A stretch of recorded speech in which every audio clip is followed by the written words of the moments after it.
Halo sahabat Imakulata, kembali lagi bersama Apa Kata Romo.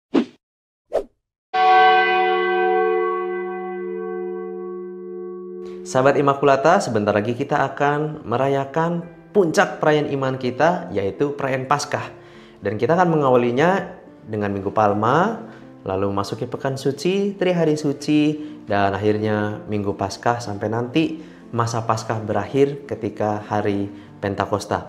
Nah, sekarang saya mau mengajak teman-teman Imakulata, sahabat Imakulata untuk masuk ke dalam atau merenungkan inti-inti misteri yang mau kita rayakan selama perayaan Pekan Suci, 3 hari suci dan Paskah ini.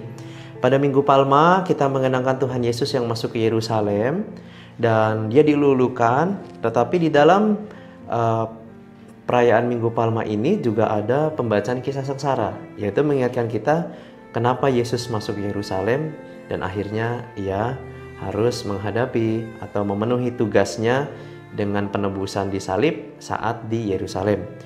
Lalu kita masuk ke Kamis Putih, malam perjamuan Tuhan atau dalam bahasa Latin Cena Domini. Itu kita mau merayakan, mengenangkan waktu Tuhan menetapkan Ekaristi, lalu juga ada peristiwa pembasuhan kaki di mana mensimbolkan bahwa panggilan seorang Kristiani atau murid-murid Tuhan itu adalah melayani seperti Tuhan Yesus melayani. Dan nanti di akhir perayaan Kamis Putih akan ada perarakan sakramen Maha Kudus, di mana kita akan mengantar Yesus yang memulai memasuki masa sengsaranya. Dalam teguran kita menemani Yesus yang berdoa seperti Petrus dan murid-murid lain ketika di Taman Getsemani. Memang dalam teguran itu juga harus dihindari bentuk-bentuk seperti makam suci atau sejenis tempat-tempat yang disebut dalam dokumen itu tidak sesuai, karena kalau makam suci berarti Yesus sudah wafat. Kita hanya menemani Yesus yang sedang menghadapi sakratul mautnya di Taman Getsemani. Di Jumat Agung kita merayakan misteri yang sungguh besar di mana Tuhan Yesus memberikan dirinya lewat penebusan di salib. Dan yang menjadi khas adalah Jumat Agung tidak ada misa. Itu disebut ibadat Jumat Agung. Dan bagian paling khasnya adalah selain pasio, bacaan-bacaan pasio, adalah penghormatan salib. Kenapa menghormati salib? Sebenarnya adalah tanda cinta kita dan tanda syukur kita karena Tuhan sudah menumpahkan darahnya untuk kita tanpa syarat, tanpa embel-embel syarat dan ketentuan berlaku. Maka kita menghormati salib karena kita mengingat penebusan Tuhan yang begitu besar cintanya yang tak terbatas. Lalu ibadah Jumat Agung ditutup tanpa lagu dan suasana harus hening. Bahkan dilanjutkan sampai Sabtu pagi yang kadang-kadang disebut Sabtu Sepi, di mana kita merenungkan atau menghayati Tuhan Yesus yang masih katakanlah masih berada di alam maut untuk membangkitkan orang mati. Sabtu Sepi ini dirayakan dengan silensium. Bahkan dalam tradisi lama, umat-umat Katolik dilarang untuk menyalakan radio, menyalakan televisi, menyalakan mungkin dalam konteks kita, coba kita dalam Sabtu Sepi ini puasa media sosial, scroll TikTok, scroll media Instagram dan lain-lain untuk menghayati Tuhan Yesus yang sedang masuk ke dunia orang mati ini.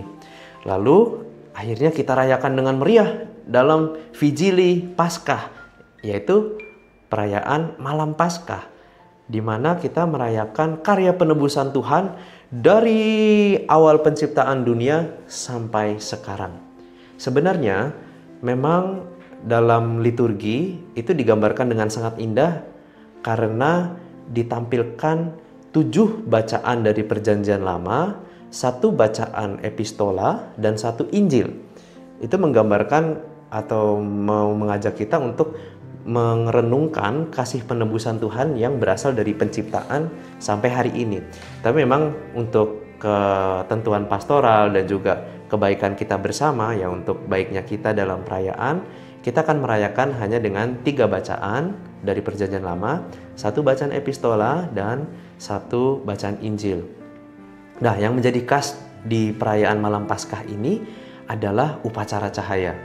upacara cahaya dalam keadaan gelap atau dalam keadaan malam. Ya, gelapnya dalam arti konotasi juga nggak apa-apa karena kita ada misa jam 5. Tetapi mau merenungkan bahwa dunia begitu gelap, begitu tersesat ya.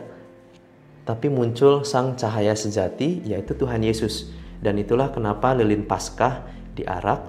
Dan nantinya lilin Paskah itu yang akan digunakan untuk memberkati bejana baptis.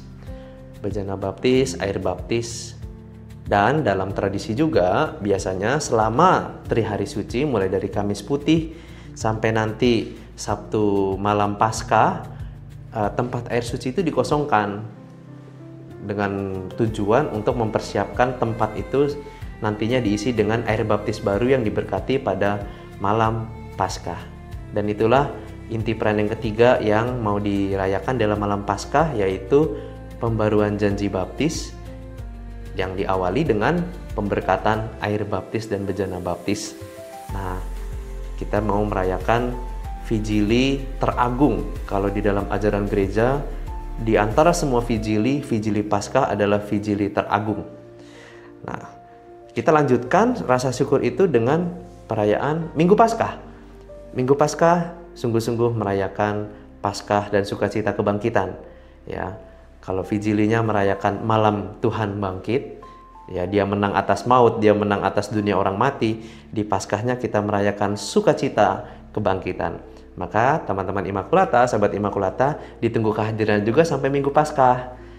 Jadi jangan sampai udah ikut malam, Minggu Paskahnya tidak ikut pergi ya. Jadi jangan lupa untuk sahabat Imakulata memilih waktu yang cocok untuk ikut misa Minggu Paskah, sukacita kebangkitan.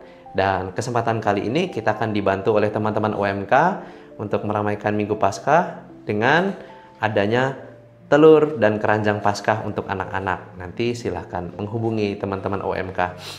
Nah, itulah sahabat Imakulata, perayaan Paskah yang akan kita jalani, yang akan kita rayakan dengan meriah dan saya harap dengan khidmat. Semoga ini juga menjadi buah pertobatan bagi kita semua, menjadi manusia baru di dalam terang Kristus, sang api cahaya baru yang menerangi kegelapan. Maukah sahabat-sahabat Imakulata menjadi api cahaya bagi sesama? Terima kasih, sampai jumpa lagi di Apa Kata Romo.